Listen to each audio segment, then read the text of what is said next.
Bismillahirrahmanirrahim. Assalamualaikum warahmatullahi wabarakatuh. Alhamdulillah anjalas sakinata fi qulubil mu'minin liyazdadu imana ma imanihim. Asyhadu an la ilaha illallah wahdahu la syarikalah wa asyhadu anna Muhammadan abduhu wa rasuluh alladzi la nabiyya ba'dah. Allahumma sholli wa sallim wa barik ala sayyidina Muhammad wa ala alihi wa ashabi ajmain. A'udzu billahi minasyaitonir rajim. Bismillahirrahmanirrahim. Innal muslimina wal muslimat wal mu'minina wal mu'minat wal qanitina wal qanitat al-ayah. Amma ba'du. Hadirin jamaah subuh yang senantiasa mengharap ridho Allah Subhanahu wa taala. Alhamdulillah wa syukru ala ni'amillah. Kita bersyukur pada Allah Subhanahu wa taala karena pada pagi hari ini, hari yang cerah, kita masih diberikan sehat walafiat oleh Allah Subhanahu wa taala sehingga bisa melaksanakan salah satu kegiatan sholat berjamaah subuh yang mudah-mudahan sholat subuh kita diterima oleh Allah Subhanahu wa ta'ala. Sholawat serta salam semoga senantiasa dicurah limpahkan kepada Nabi kita, Nabi besar Muhammad sallallahu alaihi wasallam, para keluarganya, para sahabatnya, dan juga kita sebagai umatnya sampai akhir zaman. Ibu-ibu, bapak-bapak, dan hadirin yang dimuliakan Allah, pada kesempatan kultum kali ini kita berniat di masjid ini dengan niat iktikaf, mendekatkan diri kepada Allah Subhanahu wa taala dengan tujuan yang pertama, kita adalah beribadah kepada Allah Subhanahu wa taala. Ibadah yakni melaksanakan segala apa yang telah diperintahkan Allah dan juga meninggalkan segala larangan Allah dengan niat yang pertama, niat ikhlas karena Allah. Di alhamdulillah bapak-bapak dan ibu-ibu ini dari berbagai pelosok ya di Indonesia, tadi ada yang dari Tegal, dan dari Tasik, mungkin Sukabumi dan lain sebagainya lah. Alhamdulillah bisa berkumpul di Masjid Al-Jabar, masjid yang kita cintai. Yang tujuannya pertama kita adalah menuntut ilmu. Tholabul ilmi faridotun ala kulli muslimin wa muslimah. Mencari ilmu adalah wajib bagi setiap muslim laki-laki dan bagi setiap muslimah perempuan. Dan yang tidak ada pensiunnya itu adalah mencari ilmu. Mencari ilmu mulai dari buayan sampai ke liang lahat. Kalau kegiatan-kegiatan yang lainnya tentu ada pensiunnya. Tapi kalau mencari ilmu nggak ada. Oleh karenanya ilmu terus berkembang. Dan kalau kita tidak mengikuti perkembangan ilmu, maka kita akan ketinggalan. Oleh karena itu, salah satu komitmen kita kan kepada Islam adalah bagaimana kita untuk terus-menerus mengilmui Islam, mempelajari Islam. Jadi Islam adalah agama yang universal, agama yang mencakup segala keseluruhan aspek kehidupan. Jadi tidak parsial. Oleh karenanya dengan belajar ilmu, baik itu sedikit ataupun banyak, maka insya Allah akan memberikan penerangan bagi kita. Al ilmu nurun, ilmu itu adalah cahaya. Jadi ilmu memberikan cahaya bagi kita untuk menerangi sesuatu yang gelap. Oleh karenanya pertama kita mencari ilmu. Kemudian yang kedua silaturahim. Kita bisa bertemu dengan saudara-saudara kita semuanya, umat Islam yang beriman ya. Dalam Al-Quran dijelaskan innamal mu'minuna ikhwatun. Sesungguhnya orang yang beriman itu adalah saudara. Quraisy Shihab menyatakan menggunakan ikhwatun itu adalah sebagaimana saudara kandung, sedarah. Ikhwatun, tidak menggunakan ahun dan lain sebagainya. Jadi kita sebagai orang Islam, orang mukmin yang beriman, ini saudara. Dan di sana menggunakan ikhwatun bagaikan saudara kandung. Jadi artinya apabila ada kesalahan, ada kekurangan, kemudian ada hal-hal yang kurang berkenan, itu kita harus sama melakukannya sebagaimana saudara kita sendiri. Sebagaimana adik kakak. Coba kalau adik kakak ya, atau anak ke bapak.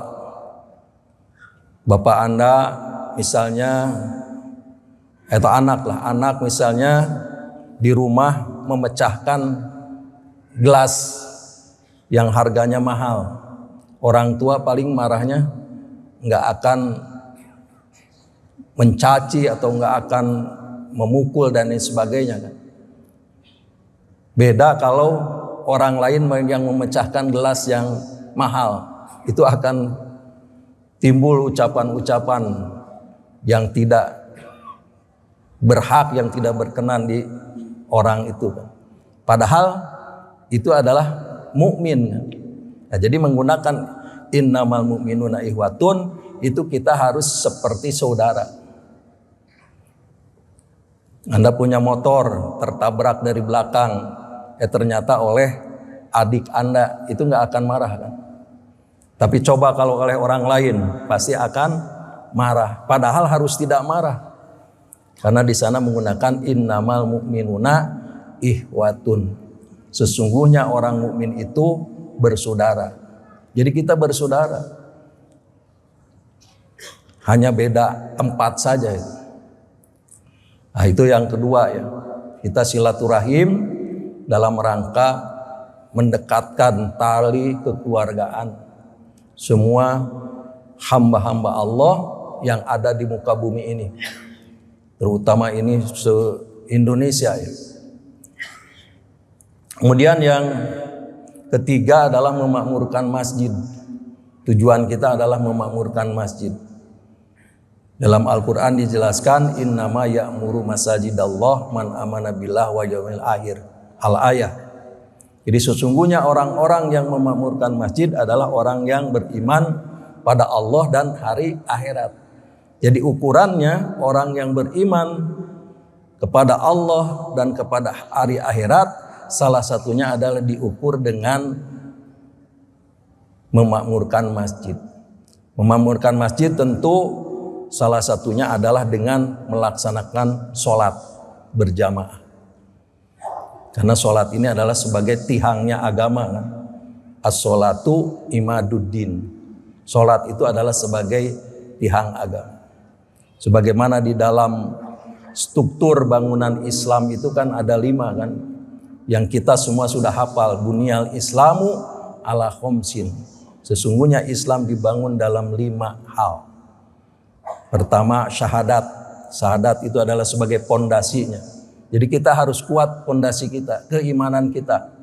Utamanya keimanan kepada Allah Subhanahu wa taala. Dan keimanan pada Allah Subhanahu wa taala atau tauhid itu bukan hanya percaya bahwa Allah itu ada. Tapi yang paling penting bagaimana kepercayaan kepada Allah itu dengan penyembahannya. Jadi nyembahnya itu hanya kepada Allah, tidak kepada yang lainnya. Oleh karenanya lawan tauhid itu adalah syirik, menyekutukan Allah. Jadi kalau kita menyembah kepada Allah, maka segala sesuatunya kita terserah kepada Allah. Iyyaka na'budu wa iyyaka nasta'in. Sesungguhnya hanya kepada Allah lah kami beribadah dan hanya kepada Allah lah kami meminta tolong. Dan ini merupakan prinsip dalam kehidupan kita. Jadi kita hanya beribadah pada Allah, tidak beribadah pada yang lainnya.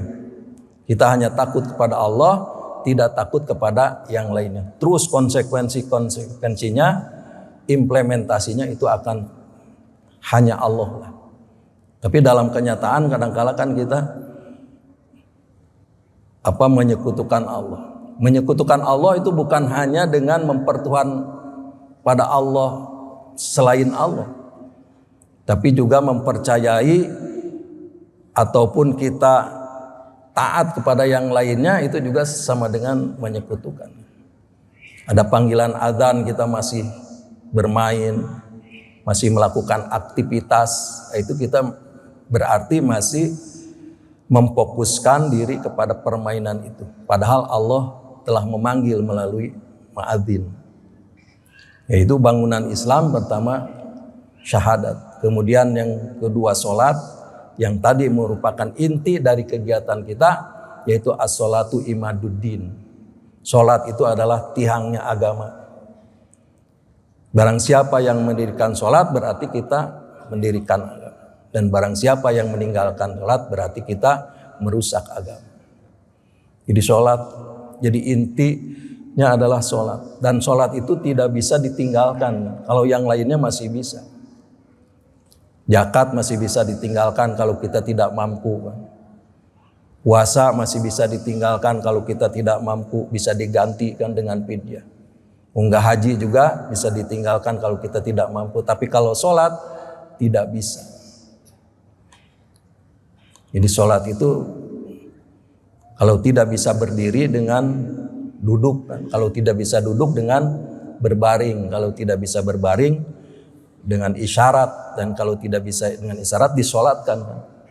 Alladzina yadhkurunallaha qiyaman wa qu'udan wa 'ala dzunubihim wa yatafakkaruna fi khalqis samawati wal rabbana ma khalaqta hadza batila. Jadi orang ulul albab itu atau orang yang senantiasa menggabungkan zikir dan fikir, itu adalah orang yang senantiasa ingat kepada Allah waktu berdiri, waktu duduk, waktu berbaring. Jadi kita ini ingin menjadi orang-orang yang ulul albab, orang-orang yang mampu mensinkronkan antara pikiran dengan zikir. Pikiran kita hebat, otak kita hebat, dan juga zikir kita juga mantap kepada Allah Subhanahu wa taala. Saya sering mengatakan, dulu kita punya Presiden Habibie ya, pernah mengatakan bahwa manusia Indonesia itu ingin otak Jerman, hati Mekah. Nah, jadi otaknya Jerman hebat, kemudian hatinya Mekah. Jadi hati Mekah itu artinya kita hebat dalam diskusi, hebatlah seminar dan lain sebagainya. Tapi begitu dipanggil oleh Allah dengan seruan-seruan ilahi ataupun azan, maka berhenti. Kita datang ke masjid. Yaitu otak Jerman, hati Mekah. Jadi itu ingin diciptakan yang begitu. Karena apa? Karena dunia ini kan sebagai majru'atul akhirah, sebagai tempat untuk akhirat. Di dalam Al-Quran dijelaskan, wabtaghi fi ma ataqallahu darul akhirah wala tansa nasibaka minad dunya wa ahsin kama ahsanallahu ilaik wala tabghil fasada fil ardi. Carilah untuk kehidupan akhirat dan jangan lupakan dunia. Jadi tidak terbalik konsepnya. Jadi carilah kehidupan akhirat untuk jangan lupa dunia. Bukan carilah dunia, jangan lupakan akhirat, enggak. Jadi akhirat dulu baru dunia. Jadi kita ini dalam rangka mencari akhirat. Tadi kan ibadah ya, niatnya ikhlas karena Allah kan. Kemudian apa yang dilakukan oleh kita adalah amal yang soleh. Kemudian tujuannya adalah mardotilah, keridhaan Allah, itu ibadah. Jadi kita ibadah. Dan ibadah itu memang ada ibadah mahdoh dan ada ibadah ghair mahdoh. Ibadah yang aturan tata cara upacaranya sudah diatur oleh Allah, tidak bisa ditambah dan dikurang. Kalau ibadah mahdoh, ghair mahdoh adalah ibadah yang muamalah. Jadi siklusnya kita ibadah. Jadi carilah kehidupan akhirat dan jangan lupakan kehidupan dunia. Bukan carilah kehidupan dunia, lupakan akhirat, enggak. Dan kita memang di dalam kehidupan sehari-hari memang kadangkala terbalik. Kita cari kehidupan dunia, jangan lupakan akhirat. Sehingga kalau kita sedang melakukan aktivitas, ada istilah ke sholat heula sakedeung. Jadi sholat itu jadi sisa, padahal itu bukan sisa. Saya sering mengilustrasikan, carilah akhirat dan jangan lupakan dunia. Kalau ibu-ibu, bapak-bapak menanam padi, maka rumput akan tumbuh walaupun rumput itu tidak ditanam. Coba saja bapak-bapak menanam pare di sawah, sudah jadi, kemudian rumput itu pada jadi, padahal tidak dipelak. Jadi jukut mah teu dipelak oke jadi. Artinya kalau kita ke akhiratan, itu dunia itu akan mengikuti. Coba kalau sebaliknya, ibu-ibu bapak-bapak menanam rumput atau melak jukut, jadi mual pare. Tidak akan, karena memang tidak dipelak. Jadi kita berbahagia sekali ibu-ibu bapak-bapak yang mendekatkan diri kepada Allah Subhanahu wa taala sekarang ini untuk melaksanakan kehidupan akhirat. Ya memang kalau kita sedang melaksanakan kehidupan keakhiratan, maka seolah-olah kita besok itu meninggal. Dan kalau kita melaksanakan kehidupan dunia, seolah-olah kita hidup selama-lamanya. I'mal lidunyaka ka'annaka ta'ishu abada. Wa'mal li akhiratika ka'annaka tamutu goda. Beramalah untuk duniamu seolah-olah engkau hidup selamanya, dan beramalah untuk akhiratmu seolah-olah engkau mati besok. Jadi kalau sedang keakhiratan seolah-olah besok itu mati. Jadi kita akan khusyuk. Kalau sedang sholat, kita seolah-olah sholat itu adalah merupakan sholat yang terakhir. Kalau besok hidup lagi, sholat itu adalah yang terakhir. Terus jadi panjang umur. Jadi panjang umur.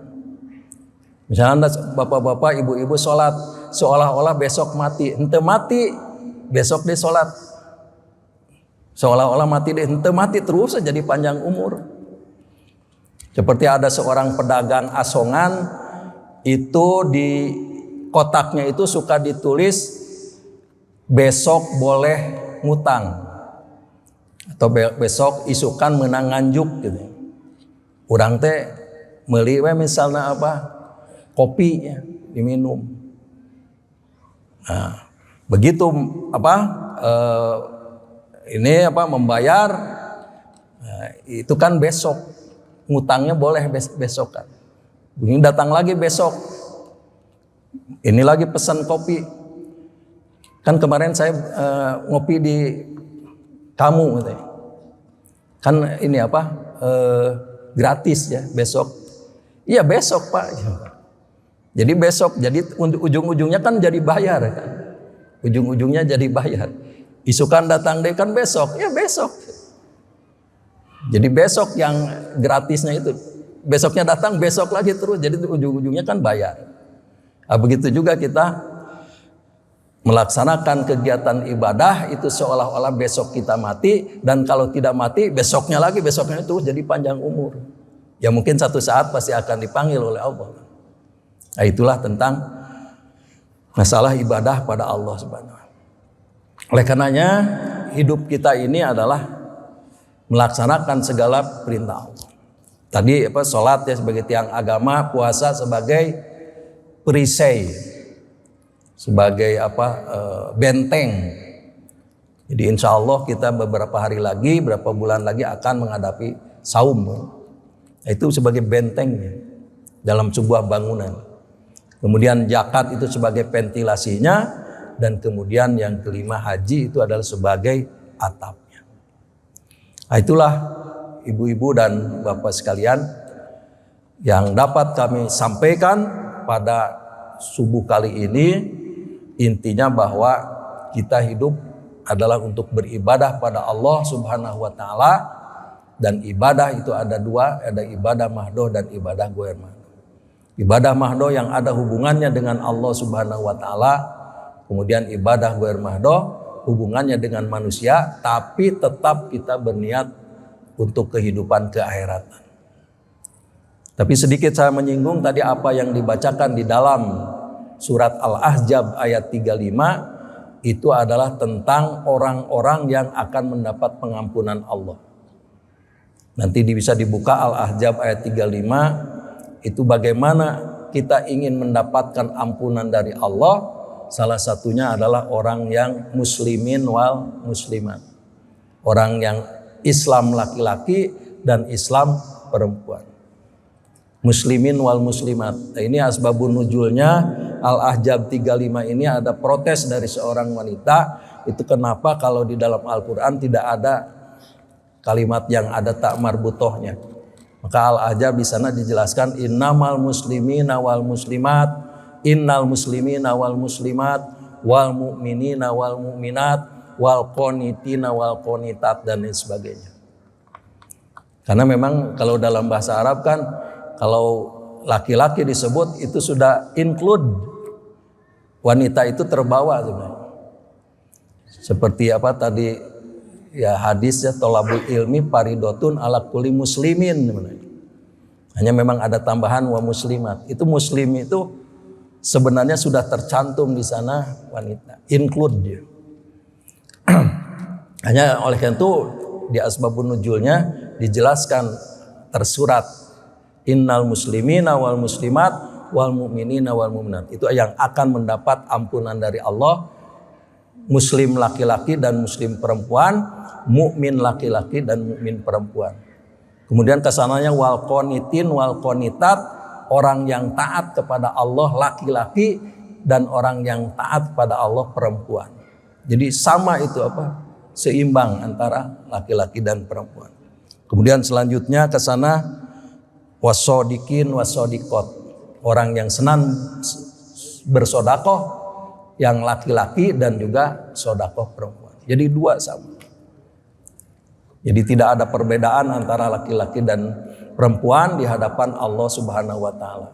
Kesananya wal mutasodikin wal mutasodikot, orang yang senang selalu benar dalam ucapan dan juga dalam perbuatan, baik laki-laki ataupun perempuan. Nah itu saja yang dapat saya sampaikan. Nanti ibu-ibu dan bapak-bapak bisa membaca bagaimana orang yang diampuni Allah, salah satunya di dalam surat Al-Ahzab surat ke-31 ayat 35. Di sana ada 10 hal yang senantiasa mendapat ampunan Allah Subhanahu wa taala. Ibu-ibu dan bapak sekalian, demikianlah sekedar untuk tausiah khususnya diri pribadi dan umumnya hadirin yang dimuliakan Allah, dan mudah-mudahan ibu-ibu dan bapak sekalian pada hari ini diberkati oleh Allah Subhanahu wa taala, diberikan kesehatan lahir dan batin, kemudian juga di dalam mencari kehidupan senantiasa ada dalam lindungan Allah Subhanahu wa taala.